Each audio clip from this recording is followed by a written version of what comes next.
Bien, vamos a iniciar. Mi nombre es Israel Montilla, soy médico residente del posgrado de cirugía oncológica del Instituto de Oncología Dr. Miguel Pérez Carreño. El día de hoy, para iniciar con la ronda de seminarios, vamos a explicar los conceptos básicos en oncología. Para iniciar, creo que es realmente necesario explicar y conocer la palabra oncología. Y esta palabra tiene su origen en el griego, onco y logos. Oncos para hacer referencia a masa o tumor y logos para estudio. Entonces podemos definirla como la ciencia que se ocupa del estudio del tumor. O un concepto un poquito más técnico, podríamos definirla como la rama de la medicina que se encarga de detectar, combatir y controlar las neoplasias, sobre todo las malignas, contemplando la posibilidad de someter al paciente a una terapia médica o quirúrgica. Como bien acabo de mencionar, oncología, que es la ciencia que se encarga del estudio del tumor, es importante conocer qué es tumor y qué es neoplasia. Ambos tienen origen etimológico distinto. La palabra tumor del latín, la palabra neoplasia del griego. Tumor del latín tumere, y básicamente es un bulto, hinchazón, una masa o un aumento localizado en el tamaño de un tejido o un órgano. Por otro lado, neoplasia del griego neo, que significa nuevo, y plasia, formación celular. Entonces podemos definirla como un tejido de nueva formación. Y esta neoplasia puede tener un comportamiento benigno o maligno. Cuando tiene el comportamiento maligno, a la neoplasia se le conoce como cáncer. El cáncer podemos definirla, según la Organización Mundial de la Salud, como un término amplio utilizado para aludir a un conjunto de enfermedades con epidemiología, clínica, tratamiento, pronóstico diverso, pero que guarda un común, que es una pérdida en el equilibrio entre los mecanismos que controlan la proliferación y la apoptosis. Esto da como resultado una clona que es capaz de invadir tejidos vecinos, diseminarse a distancia y producir metástasis. Con todo lo que acabo de decir, podemos simplificarlo en tres ideas, el concepto de cáncer. Número uno, término genérico para agrupar múltiples enfermedades. Número dos, que se debe a un desequilibrio entre la proliferación y la apoptosis o la muerte celular programada. Y número tres, con capacidad invasiva de diseminación y de producir metástasis. Eso es cáncer. Importantísimo conocer la historia, y es que el cáncer no es algo nuevo, es tan antiguo como la propia historia de la humanidad. Registros que datan de 1600 años antes de Cristo, como el papiro de Edwin Smith, reportan datos de tumores o bultos en la región anterior del tórax. Algo aquí, un dato extra, es que el papiro de Edwin Smith debe su nombre al comerciante que lo adquirió en el año 1862. Pero quien le acuñó el nombre de cáncer al cáncer fue este señor, Hipócrates, médico griego considerado el padre de la medicina, quien por la similitud que tenía la neoplasia, los tumores con este animal, el cangrejo, lo denominó carquios, carcinoma o carquioma, que significa cangrejo. El cáncer pasó por muchas etapas. Era considerado un castigo de Dios para los hombres por realizar hechos hostiles. Como consecuencia de esos actos venía ese castigo. Sin embargo, en el siglo XIX se produce una revolución en la medicina, en la cirugía, y se conoce como la Edad Dorada, ya que hasta este punto habían problemas que perseguían a la medicina y a la cirugía como el control del dolor, el control de la infección o el control de la hemorragia. Para la hemorragia, bueno, años antes, Ambrosio de Paré, este hombre, padre considerado de la cirugía moderna, con la ligadura de los vasos sanguíneos, podemos decir que frenó este problema de la hemorragia, implementándolo en el contexto de la ligadura en el caso de amputaciones. Sin embargo, aún se mantenía el problema del dolor y la infección. Para eso tenemos este hombre, William Morton, quien en el año 1846 realizó la primera demostración pública utilizando éter, con un éxito total. Y este otro que es Joseph Lister, que implementó el principio antiséptico en el contexto de la cirugía. Él y otros más, por ejemplo, Semmelweis implementó el lavado de manos, Halsted, el uso de guantes, y esto permitió que cirujanos y médicos cambiaran esas ideas del pasado, de que se trataba como algo más empírico, y fue la demostración de, por ejemplo, la que hizo Virchow, cuando demostró que, valga la redundancia, que los tumores estaban constituidos por células. Toda célula procede de otra célula, fue una frase que dijo él. Y esto, bueno, hizo que se desarrollaran entonces eh, el deseo de querer implementar terapias, buscar resoluciones con el objetivo de mejorar el manejo de esta patología. Cirujanos importantísimos como este hombre que es William Halsted, médico quien implementó la resección en bloque, ejemplificándola con la mastectomía radical, o Theodore Billroth, quien en el año 1881 realizó una resección gástrica con una anastomosis gastroduodenal con éxito, a quien denominó Billroth I. 4 años después, en el año 1885, realizó una modificación a esta técnica, denominándola Billroth II, y básicamente lo que consistía era en una anastomosis gastroyeyunal. Stephen Payet, médico inglés, a quien debemos la teoría del cáncer como semilla, ¿ok? Quien ejemplificó y conceptualizó la diseminación por vía hematógena. Wertheim, en el año 1898, realiza la primera histerectomía radical extensa con linfadenectomía parcial. Y si vamos a hablar de historia, no podemos dejar de mencionar nuestra casa de estudio. Históricamente, bueno, el Instituto de Oncología, doctor Miguel Pérez Carreño,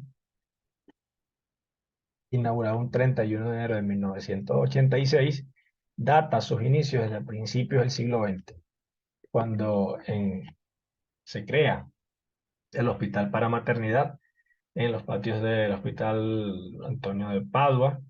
Posterior, se funda el servicio de radioterapia de la mano de Castellano, quien se había formado en el Instituto de Curie, y junto a Montenegro y Mujica fundan este servicio, y es gracias a la dirección del doctor Capocéfalo en el año 84 donde comienzan los trámites para la mudanza a lo que es la nueva sede. Hoy nuestro Instituto de Oncología, doctor Miguel Pérez Carreño. Datos epidemiológicos. Para conocer esta información, tenemos el registro de Globocan. Globocan, que por sus siglas quiere decir Observatorio Global del Cáncer. Este Globocan es una iniciativa de la Agencia Internacional para la Investigación del Cáncer y cuyo objetivo es estimar la incidencia y mortalidad de esta patología a nivel mundial. En su reporte del año 2018, podemos ver que más de 18 millones de personas padecen cáncer, y de los cuales un 11,6% es cáncer de pulmón, seguido de cáncer de mama y en tercer lugar el colorecto. En Venezuela también hay datos de Globocan. Para el año 2020 vemos que de 28 millones de habitantes se diagnosticaron 58.424 casos por cáncer, de los cuales en primer lugar estaba dado por el cáncer de mama, seguido cáncer de próstata y cáncer de pulmón. La proporción en el sexo masculino, ¿ok? Vemos que es más frecuente el cáncer de próstata, seguido de pulmón, y en la mujer es el cáncer de mama, seguido del cáncer de cervix. Podemos ver entonces que entre los primeros cáncer en Venezuela, encabezando la lista, tenemos cáncer de mama, seguido de próstata, pulmón, colorecto y cuello uterino.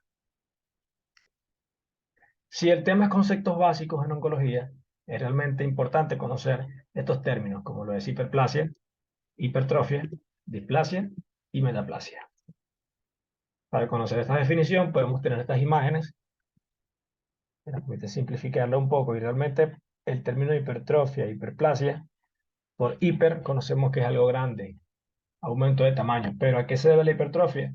A que ese aumento de volumen es debido a que aumenta el tamaño de las células, mientras que la hiperplasia no es tanto el tamaño, sino el número de las células que se multiplica. La displasia como tal es una pérdida en la uniformidad celular. Las células adquieren un aspecto anormal. De displasia puede pasar a una neoplasia, sin embargo ella es reversible. Y la metaplasia no es otra cosa que una sustitución de, de unas células maduras por otras, básicamente un tejido es reemplazado de forma adaptativa. Aquí podemos ver esos conceptos. Grado de diferenciación. También son conceptos que pueden generar cierta confusión cuando en el contexto de cáncer hablamos de que una neoplasia, un tumor, es bien diferenciado, moderadamente diferenciado, pobremente diferenciado o escasamente diferenciado e indiferenciado. Y esto no es otra cosa que la similitud que tienen las células neoplásicas con las células adyacentes, las células normales del tejido. Podemos definir la diferenciación entonces como un proceso en el que el linaje celular sufre modificaciones para adquirir morfología y funciones de un tipo celular específico. Mientras más parecida sea la célula neoplásica a las células normales, se dice que es bien diferenciado. Y mientras vaya perdiendo semejanza, va a grado 2, moderadamente diferenciado, pobremente diferenciado, hasta un grado 4 que es indiferenciado. Este tipo de neoplasias son agresivas, con capacidad invasiva. Otro concepto importantísimo que debemos conocer son los factores de riesgo, ¿ok? Y los factores de riesgo no son otra cosa que todo aquello que aumente la probabilidad de que ocurra un daño, una lesión o una enfermedad en este caso. Los factores de riesgo, según la Sociedad Española de Oncología Médica, pueden ser modificables o exógenos y no modificables o endógenos. Es bien sabido que la mayoría del cáncer es de origen esporádico y solamente el 5%, aproximadamente un 5 al 10%, tiene un claro componente hereditario.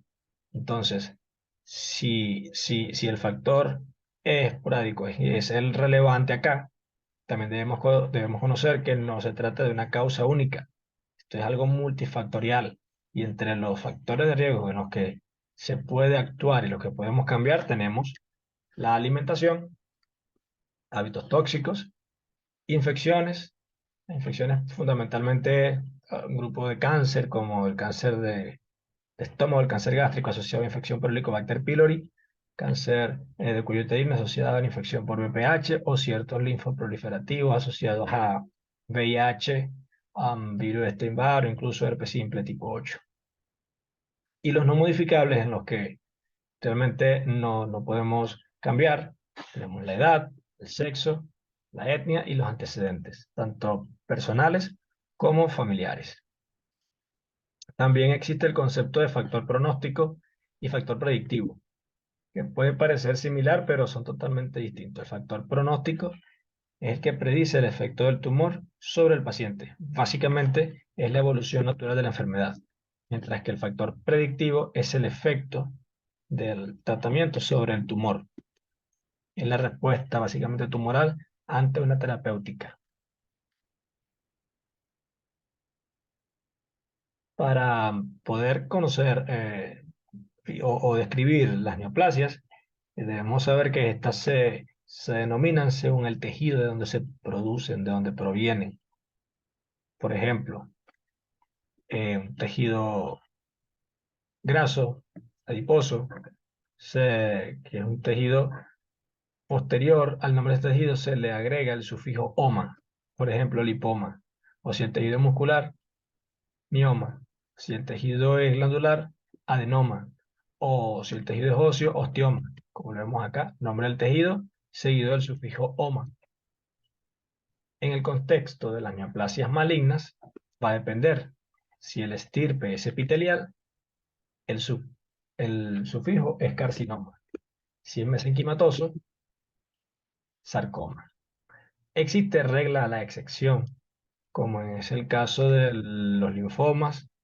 En este caso, estos surgen de la línea linfocítica o la leucemia, que estos surgen de la línea mielocítica, como los mastocitos, monocitos, melanoma y los gliomas, que básicamente el tejido nervioso son células a partir de las células gliales. Estas son células eh, auxiliares, por decirlo de alguna forma, de las neuronas.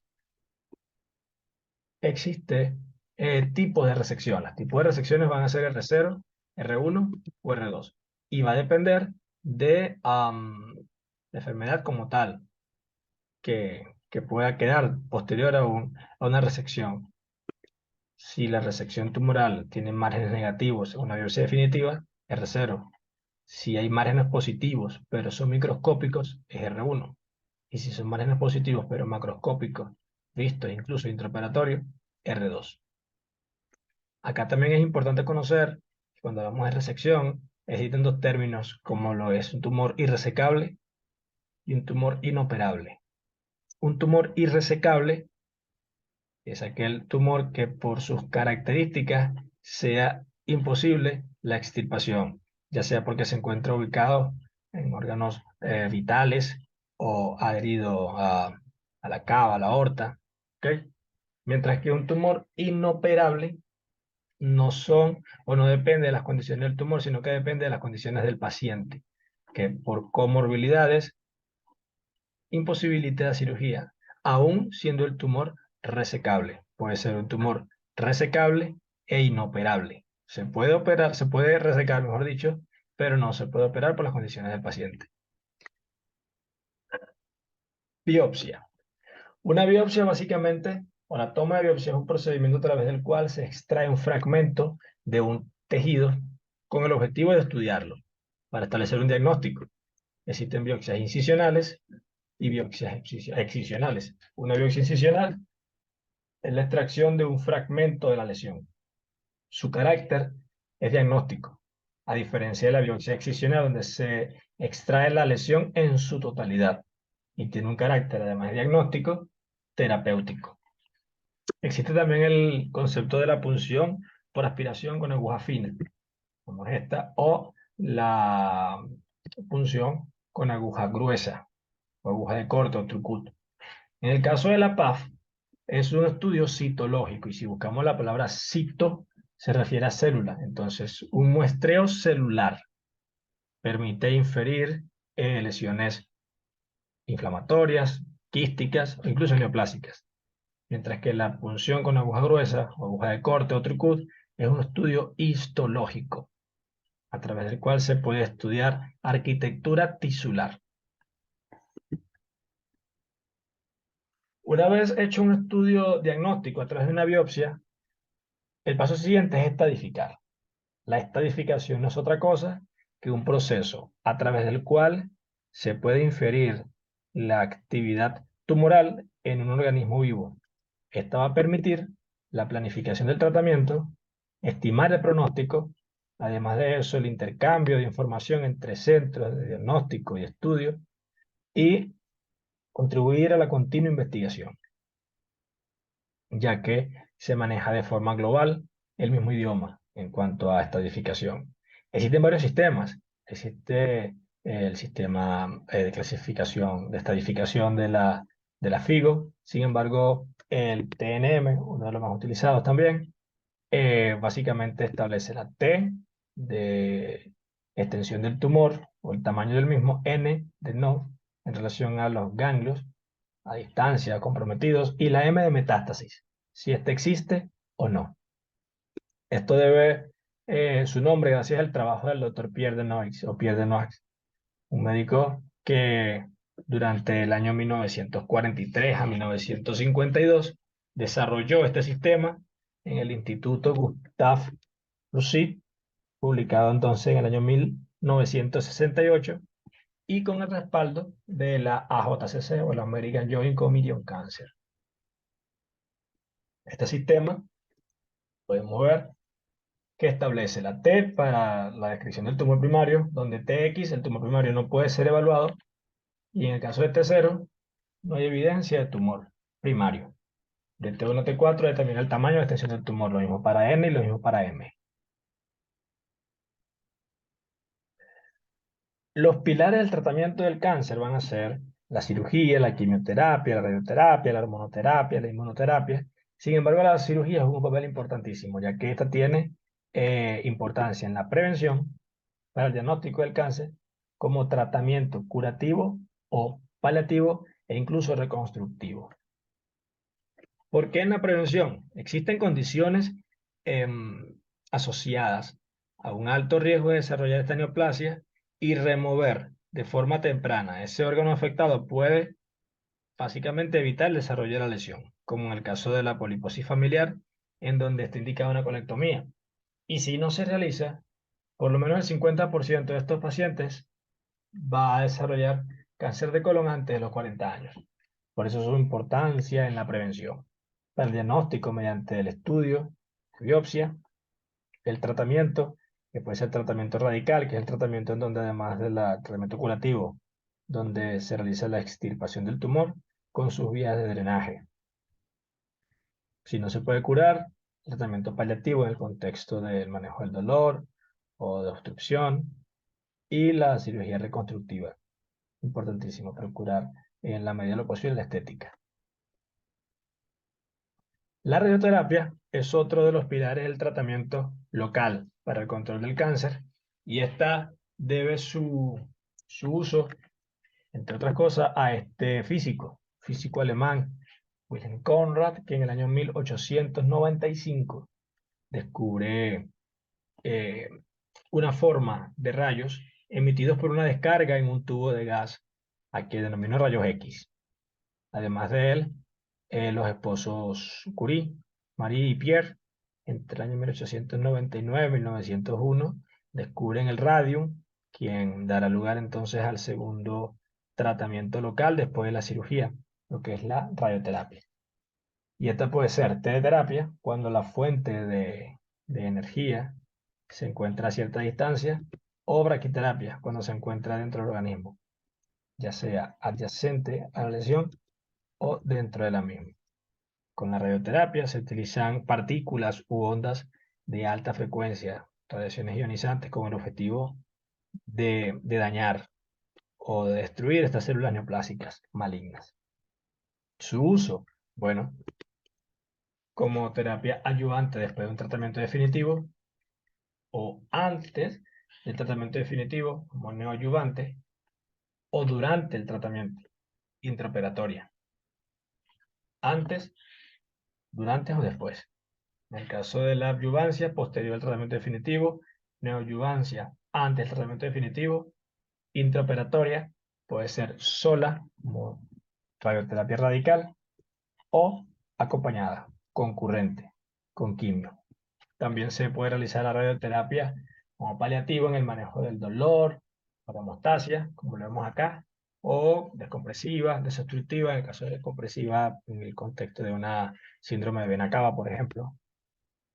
La quimioterapia es otro pilar importante en el tratamiento, y básicamente con la quimioterapia, que es un tratamiento que se ha acuñado a este doctor, Paul Ehrlich, juega un papel importante, porque esta va a permitir, mediante las sustancias químicas, disminuir, por decirlo de alguna manera, el desarrollo o la evolución del tumor, dificultando los mecanismos propios de división celular.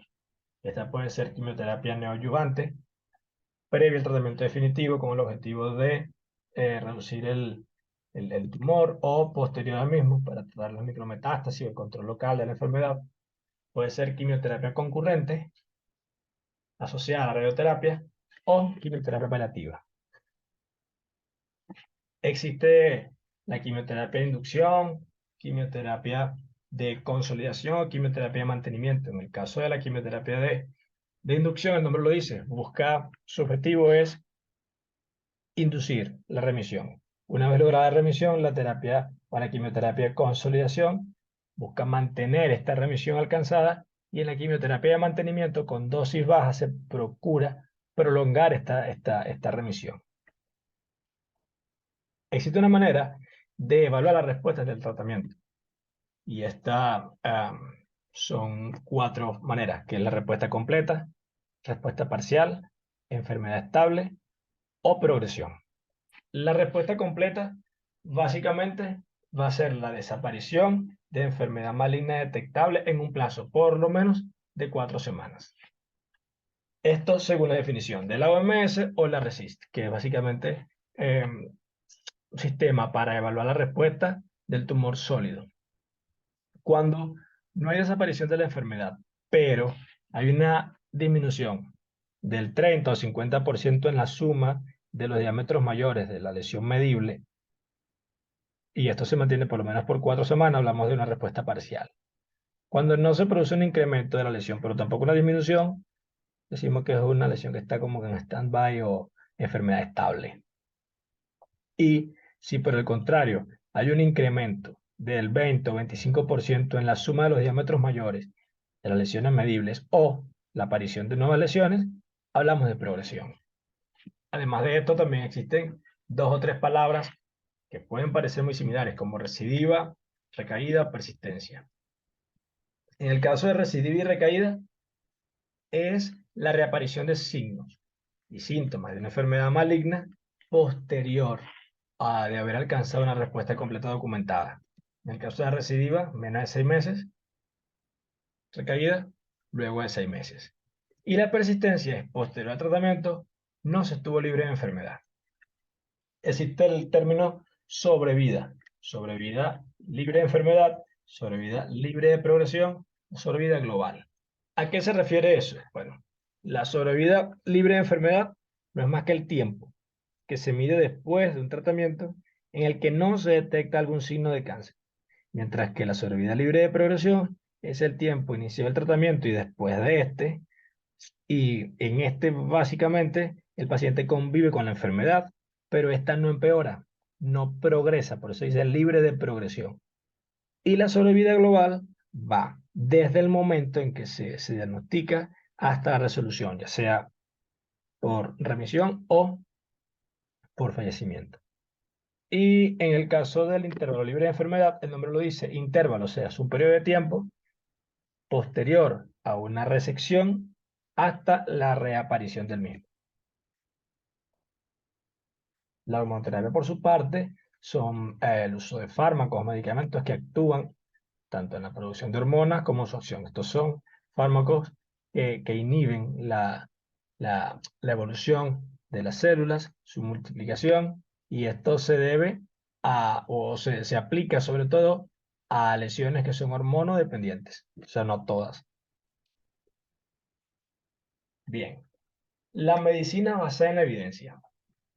Podemos mencionar un par de cosas sobre este punto. Sin embargo, voy a desarrollar acá la lámina completa para mostrarles a este doctor. Este doctor, David Sackett, es un médico internista, o fue un médico internista de Canadá, quien se dio cuenta de que muchas de las decisiones que se tomaban, decisiones importantes, se basaban en la experiencia del médico, de lo que había aprendido, de lo que había visto.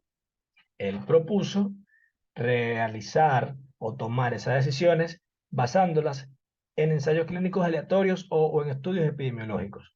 Y no solamente se quedó con proponerla, sino que desarrolló el primer centro de epidemiología en la Universidad de McMaster en Canadá. Desarrolló una clasificación que hasta ahora usamos, que es la clasificación de Sackett, para medir nivel de evidencia, o en la que se mide nivel de evidencia y grado de recomendación. Esto aplicado a estudios. En el caso del nivel de evidencia, la definimos como aquellas escalas que clasifiquen y valoran la investigación de tal forma que pueda emitir juicios de recomendación. ¿Qué quiere decir eso? Bueno, un nivel de evidencia básicamente es aquel que valora un estudio según la evidencia disponible. ¿Qué tan bueno es ese estudio? ¿Qué tan seguras son sus recomendaciones? Y grado de recomendación, por su parte, es una forma de clasificar la sugerencia de ese estudio, si se adoptan o no esas recomendaciones según el rigor científico. El grado de recomendación puede ser grado A, B, C o D. Un grado A de recomendación son extremadamente recomendables. B es una recomendación que es favorable.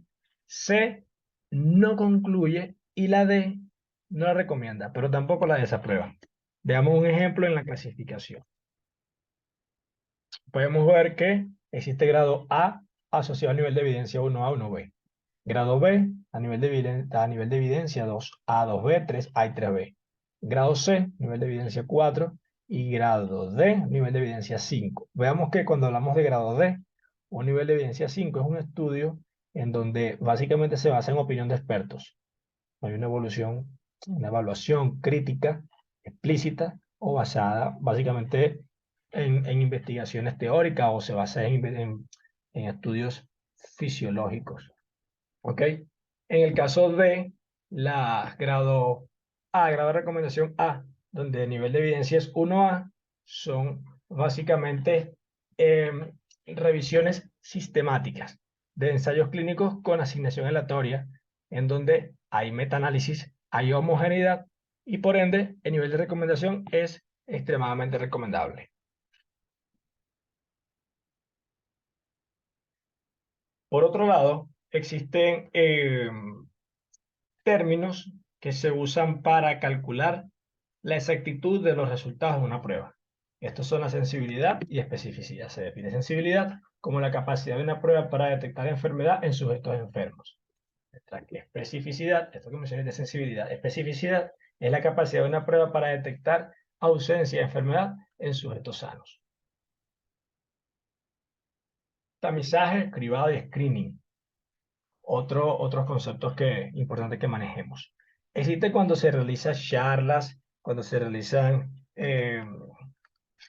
charlas educativas, conferencias, se busca realizar información a través de repartir folletos y todo eso. Eso se llama prevención primaria. Sin embargo, cuando se busca en una población aparentemente sana, realización de estudios con el objetivo de diagnosticar enfermedad en fase subclínica o asintomática, eso se denomina cribado o el screening en inglés. Mediante estas pruebas de tamizaje se puede permitir identificar enfermedad en una población general asintomática. Eso tiene que ser económico, factible, ¿ok? Como lo vemos en el caso de las pruebas de sangre oculta en esotébeno para el cáncer de colon o la mamografía para el cáncer de mama o bueno, la citología para el cáncer del cuello uterino. Para medir el estado funcional de los pacientes usamos la escala de Koch para el grupo operativo del este o la escala de Karnofsky. Karnofsky más usado en nuestro medio, sin embargo Koch es usada la Koch en muchos estudios internacionales y todo eso. Y ellas se contraponen, ya que una ECOG 0 es un paciente activo, capaz de realizar todas las actividades, mientras que un Karnofsky 0 es un paciente fallecido. Por otro lado, un Karnofsky de 100 es un paciente donde no hay molestia, no hay evidencia de enfermedad, y un ECOG 5 es muerte. Bueno, aquí tenemos un estudio que considero importantísimo colocar acá, ya que estamos hablando de conceptos básicos, generalidades de oncología.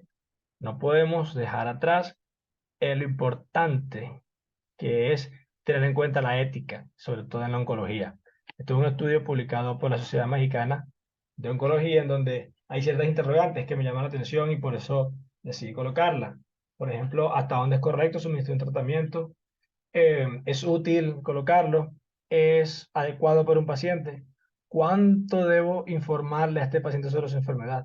¿Debo ocultar la información? ¿Es candidato a procedimiento novedoso?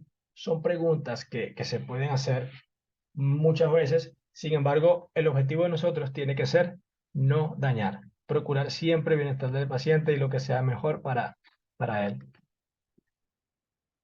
Y bueno, ya para finalizar, importantísimo que tengamos en cuenta los principios de la oncología, no solamente para el residente de oncología, el oncólogo, sino para el médico en general, incluso el estudiante de medicina, porque siempre tenemos contacto con pacientes con cáncer y conocer los principios básicos nos puede ayudar a evitar tantos errores frecuentes que podemos cometer por desconocimiento. Los principios son 10 y podemos clasificar los primeros 3 principios básicos. ¿Cuáles son? El principio 1 es que el paciente puede tener pinta de que tiene cáncer, puede tener antecedentes de cáncer en la familia, pero mientras no tengamos una biopsia que confirme el diagnóstico, todo lo demás es presuntivo.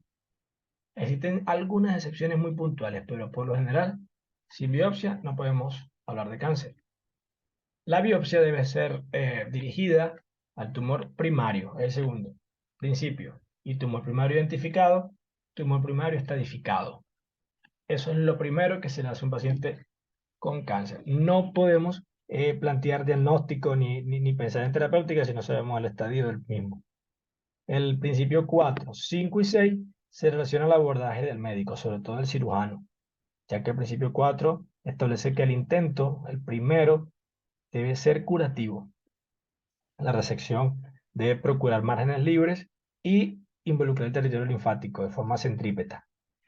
El 7, por la característica del número 7, es un número esbelto, habla de que la estética debe procurarse siempre que no comprometa la resección quirúrgica. Entonces, 1, 2 y 3, básicos relacionados al tumor. 4, 5, 6, relacionados al cirujano, al oncólogo. 7, procurar estética. El 8, como es un número redondo, caben muchas cosas. Entonces, el tratamiento debe ser multimodal. No solamente verlo un oncólogo médico, sino el papel del cirujano importante, el papel del radiólogo, el papel del psicoterapeuta, el papel del nutricionista, y entre todos lograr un consenso para el mejor abordaje del paciente. El 9, tratar las recurrencias cuando existe la posibilidad de control de enfermedad. Y el 10, si no es posible curar, siempre va a ser posible paliar. A modo de conclusiones, tenemos que el cáncer comprende un amplio grupo de enfermedades con distintos comportamientos. Su diagnóstico se establece por biopsia. El manejo debe ser multidisciplinario. La sobrevida mejora muchísimo con la detección oportuna y los principios oncológicos deben ser interiorizados y respetados. Y bueno, me despido con esta frase, por ahora, de este hombre, padre de la cirugía moderna, quien dijo: yo lo cuidé, Dios lo curó, haciendo referencia a que nosotros, como médicos, no somos dioses. Hacemos lo que podemos y al final lo decide Dios, la vida o el destino. Ambroise de Paré. Muchas gracias.